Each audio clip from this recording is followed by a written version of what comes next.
श्रीमती आनंदीबेन पटेल जी, राज्य के लोकप्रिय और यशस्वी मुख्यमंत्री श्रीमान योगी आदित्यनाथ जी, यूपी सरकार के अन्य मंत्रीगण, संसद में मेरे अन्य सहयोगी, विधायकगण और मेरे प्यारे भाई और बहनों, अपने पराक्रम से मातृभूमि का मान बढ़ाने वाले राष्ट्र नायक महाराजा सुहेलदेव की जन्मभूमि और ऋषि मुनियों ने जहां तप किया, बहराइच की ऐसी पावन धरा को मैं आदरपूर्वक नमन करता हूं। वसंत पंचमी की आप सभी को, संपूर्ण देश को बहुत बहुत मंगल कामनाएं। मां सरस्वती भारत के ज्ञान विज्ञान को और समृद्ध करें। आज का दिन विद्या आरंभ और अक्षर ज्ञान के लिए बहुत शुभ दिन माना जाता है। हमारे यहां कहा गया है, सरस्वती महाभागे विद्ये कमल लोचने, विद्या रूपे विशालक्षी विद्याम देहि नमोस्तुते। अर्थात, हे महाभाग्यवती ज्ञान रूपा, कमल के समान विशाल नेत्र वाली ज्ञानदात्री सरस्वती, मुझको विद्या दीजिए, मैं आपको नमन करता हूं। भारत की मानवता की सेवा के लिए रिसर्च और इनोवेशन में जुटे, राष्ट्र निर्माण में जुटे हर देशवासी को मां सरस्वती का आशीर्वाद मिले, उन्हें सफलता मिले, यही हम सभी की प्रार्थना है। भाइयों और बहनों, रामचरितमानस में गोस्वामी तुलसीदास जी कहते हैं, ऋतु बसंत बह त्रिविध बयारी, यानी वसंत ऋतु में शीतल, मंद, सुगंध ऐसी 3 प्रकार की हवा बह रही है। इसी हवा, इसी मौसम में खेत, खलिहान, बाग, बगान से लेकर जीवन का हर हिस्सा आनंदित हो रहा है।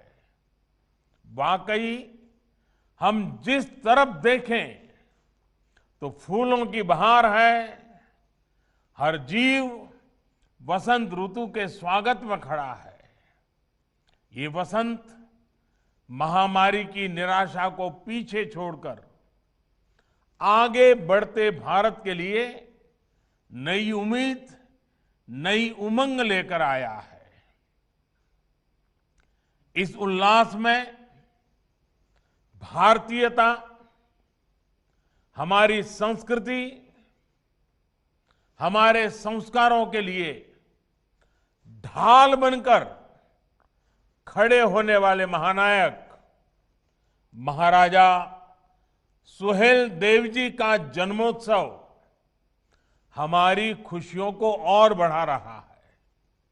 साथियों, मुझे करीब 2 साल पहले गाजीपुर में महाराजा सुहेलदेव की स्मृति में डाक टिकट जारी करने का अवसर मिला था। आज बहराइच में उनके भव्य स्मारक के शिलान्यास का सौभाग्य मिला है। ये आधुनिक और भव्य स्मारक ऐतिहासिक चित्तौरा झील का विकास, बहराइच पर महाराजा सुहेलदेव के आशीर्वाद को बढ़ाएगा। आने वाली पीढ़ियों को भी प्रेरित करेगा। साथियों, आज महाराजा सुहेलदेव के नाम पर बनाए गए मेडिकल कॉलेज को एक नया और भव्य भवन भी मिला है। बहराइच जैसे विकास के लिए आकांक्षी जिले में स्वास्थ्य सुविधाएं बढ़ना यहां के लोगों के जीवन को आसान बनाएगा। इसका लाभ आसपास के श्रावस्ती, बलरामपुर, सिद्धार्थनगर को तो होगा ही, नेपाल से आने वाले मरीजों को भी ये मदद करेगा। भाइयों और बहनों, भारत का इतिहास सिर्फ वो नहीं है जो देश को गुलाम बनाने वालों, गुलामी की मानसिकता के साथ इतिहास लिखने वालों ने लिखा। भारत का इतिहास वो भी है जो भारत के सामान्य जन ने भारत की लोक गाथाओं में रचा बसा है, जो पीढ़ियों ने आगे एक पीढ़ी से दूसरी पीढ़ी बढ़ाते रहे हैं। आज जब भारत अपनी आजादी के 75वें वर्ष में प्रवेश कर रहा है, तो ऐसे महापुरुषों का योगदान, उनका त्याग, उनकी तपस्या, उनका संघर्ष, उनकी वीरता, उनकी शहादत, इन सब बातों का स्मरण करना, उनको आदरपूर्वक नमन करना, उनसे प्रेरणा पाना, इससे बड़ा कोई अवसर नहीं हो सकता है। ये दुर्भाग्य है कि भारत और भारतीयता की रक्षा के लिए जिन्होंने जीवन समर्पित कर दिया, ऐसे अनेक नायक नायिकाओं को वो स्थान नहीं दिया गया जिसके वो हकदार थे। इतिहास रचने वालों के साथ इतिहास लिखने के नाम पर हेरफेर करने वालों ने जो अन्याय किया, उसे अब आज का भारत सुधार रहा है, सही कर रहा है, गलतियों से देश को मुक्त कर रहा है। आप देखिए, नेताजी सुभाष चंद्र बोस जो आजाद हिंद सरकार के पहले प्रधानमंत्री थे, क्या उनकी इस पहचान को, आजाद हिंद फौज के योगदान को वो महत्व दिया गया जो महत्व नेताजी को मिलना चाहिए था? आज लाल किले से लेकर अंडमान निकोबार तक उनकी इस पहचान को हमने देश और दुनिया के सामने सशक्त किया है। देश की 500 से ज्यादा रियासतों को एक करने का कठिन कार्य करने वाले सरदार वल्लभ भाई पटेल जी के साथ क्या किया गया? देश का हर बच्चा इस बात को भली भांति जानता है। आज दुनिया की सबसे बड़ी प्रतिमा statue of unity Sardar Patel की है, जो हमें प्रेरणा दे रही है। देश के संविधान देने में अहम भूमिका देने वाले वंचित, पीड़ित, शोषित की आवाज बाबा साहब आंबेडकर को भी सिर्फ राजनीतिक चश्मे से देखा गया। आज भारत से लेकर इंग्लैंड तक डॉक्टर बाबा साहब आंबेडकर से जुड़े स्थानों को पंच तीर्थ के रूप में विकसित किया जा रहा है। साथियों, भारत के ऐसे अनेकों सेनानी हैं जिनके योगदान को अनेक वजहों से मान नहीं दिया गया, पहचान नहीं दी गई। चौरी चौरा के वीरों के साथ जो हुआ, वो क्या हम भूल सकते हैं? महाराजा सुहेलदेव और भारतीयता की रक्षा के लिए उनके प्रयासों के साथ भी यही व्यवहार किया गया। इतिहास की किताबों में भले ही महाराजा सुहेलदेव के शौर्य, पराक्रम, उनकी वीरता को वो स्थान नहीं मिला, लेकिन अवध और तराई से लेकर पूर्वांचल की लोक कथाओं में लोगों के हृदय में वो हमेशा हमेशा बने रहे। सिर्फ वीरता ही नहीं, एक संवेदनशील और विकासवादी शासक के रूप में उनकी छाप अमिट है। अपने शासनकाल में जिस प्रकार उन्होंने बेहतर रास्तों के लिए, पोखरों तालाबों के लिए, बाग बगीचों और शिक्षा के क्षेत्र में काम जो किया वो अभूतपूर्व था। उनकी यही सोच इस स्मारक स्थली में भी दिखने वाली है।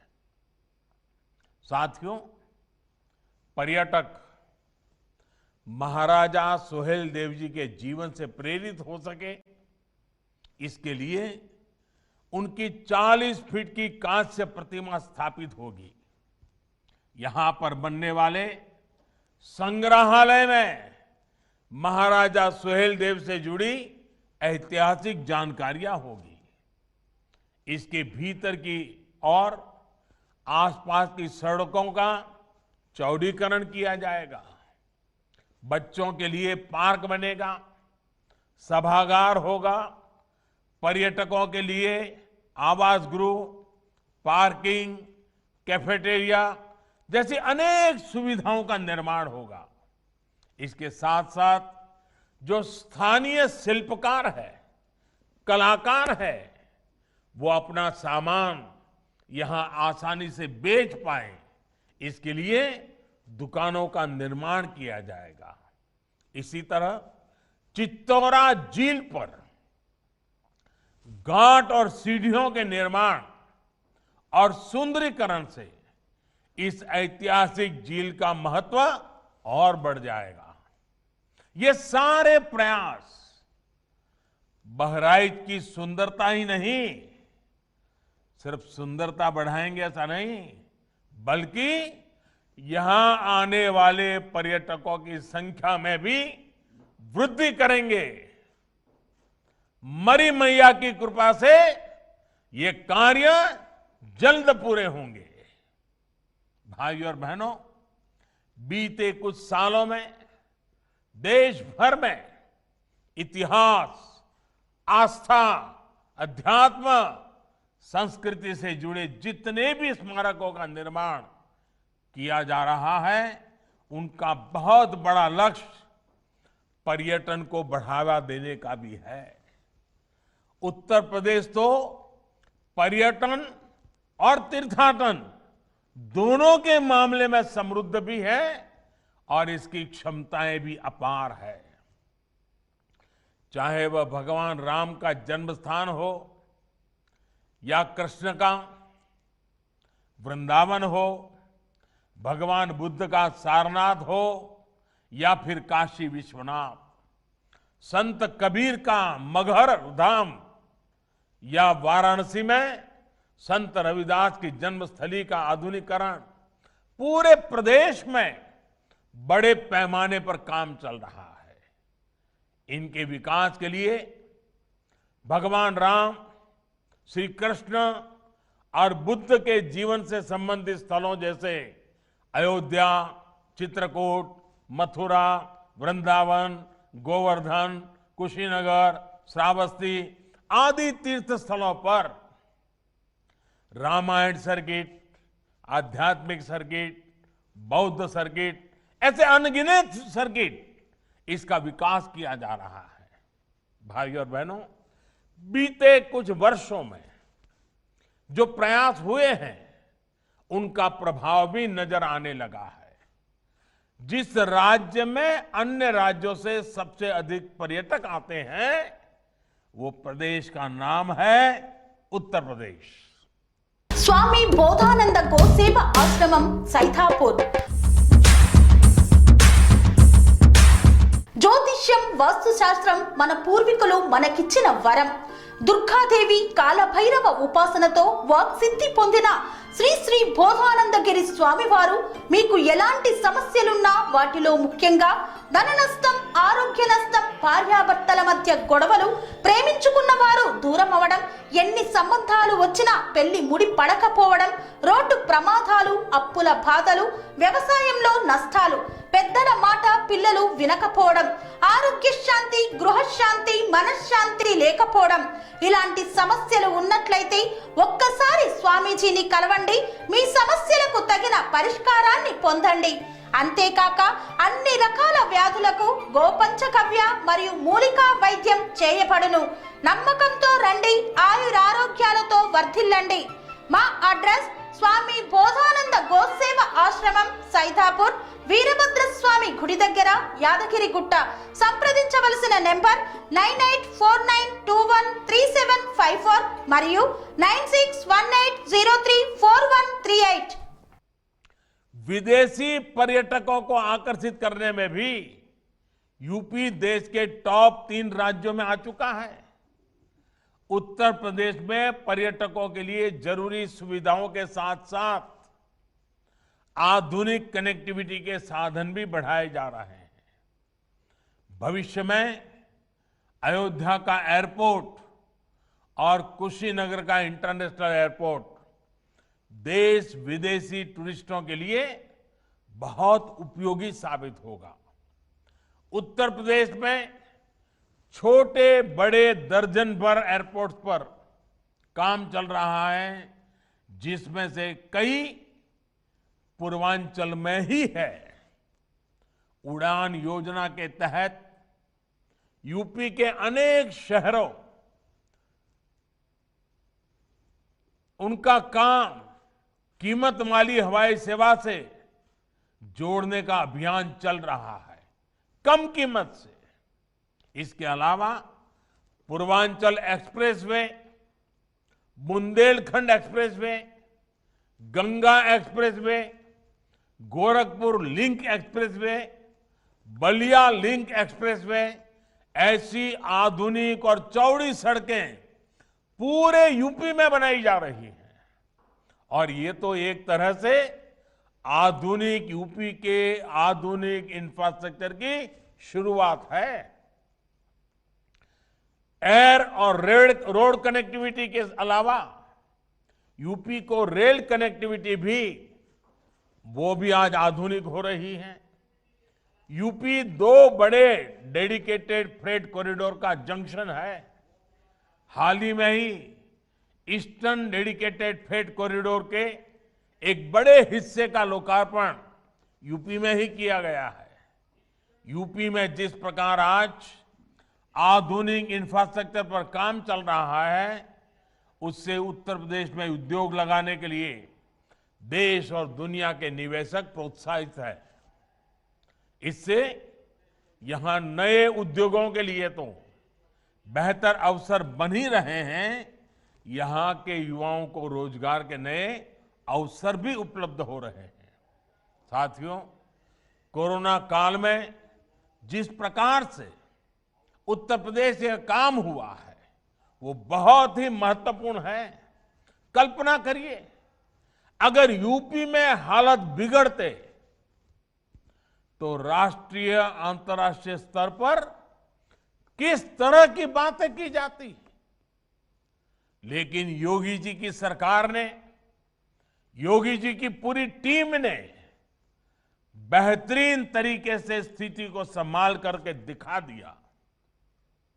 यूपी न सिर्फ ज्यादा से ज्यादा लोगों का जीवन बचाने में सफल रहा, बल्कि बाहर से लौटे श्रमिकों को रोजगार देने में भी यूपी ने प्रशंसनीय काम किया है।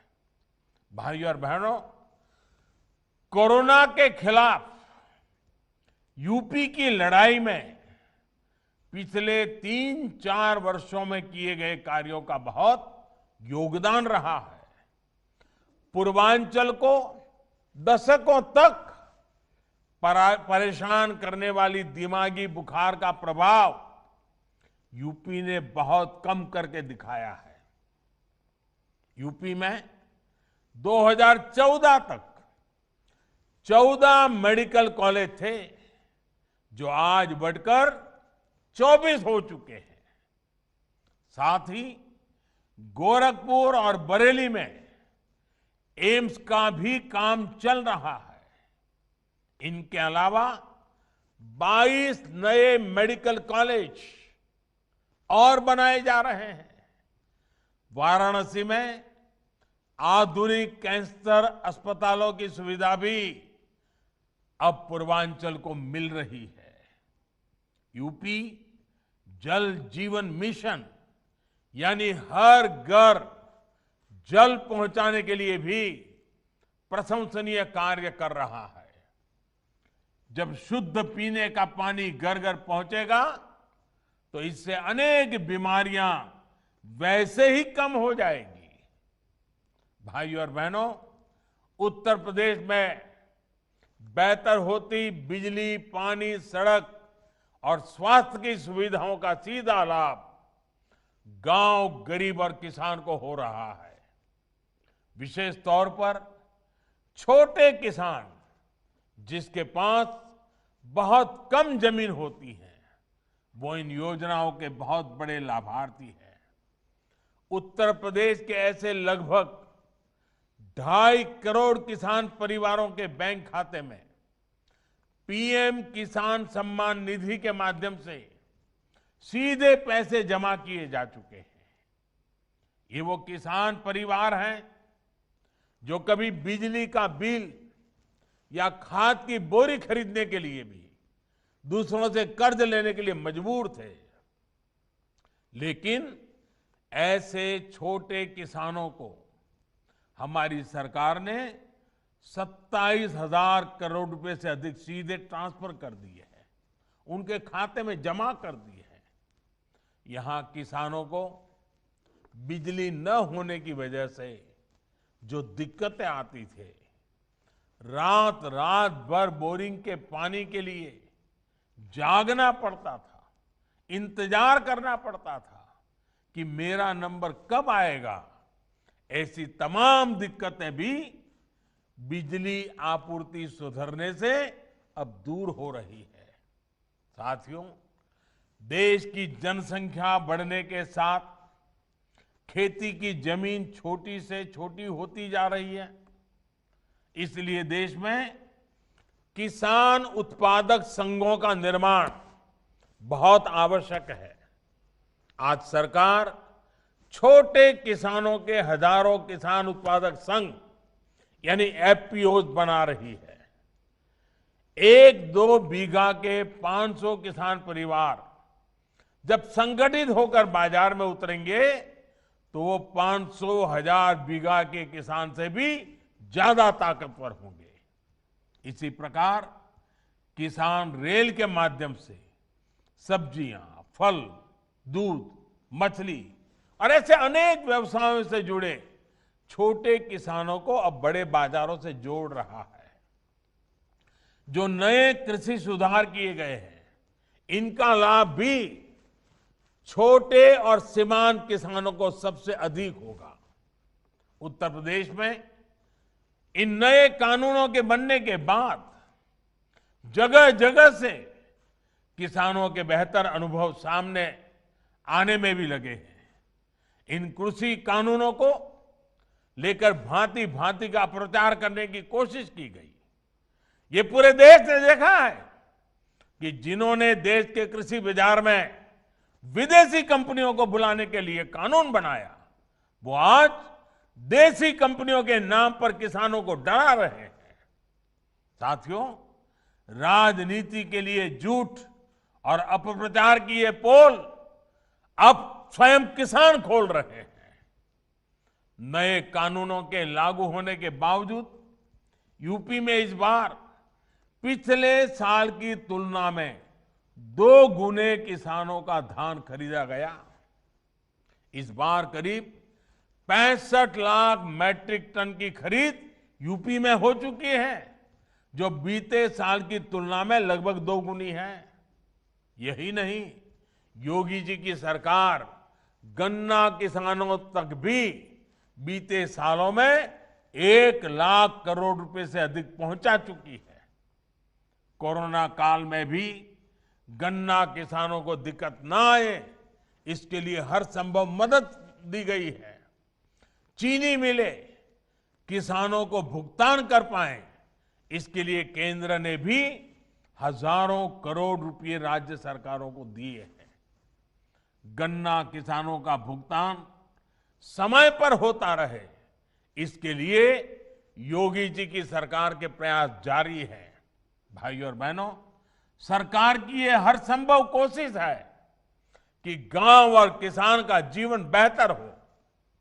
किसान को, गांव में रहने वाले गरीब को परेशानी ना हो, उसको अपने मकान पर अवैध कब्जे की आशंका से मुक्ति मिले, इसके लिए स्वामित्व योजना भी आज पूरे उत्तर प्रदेश में चलाई जा रही है।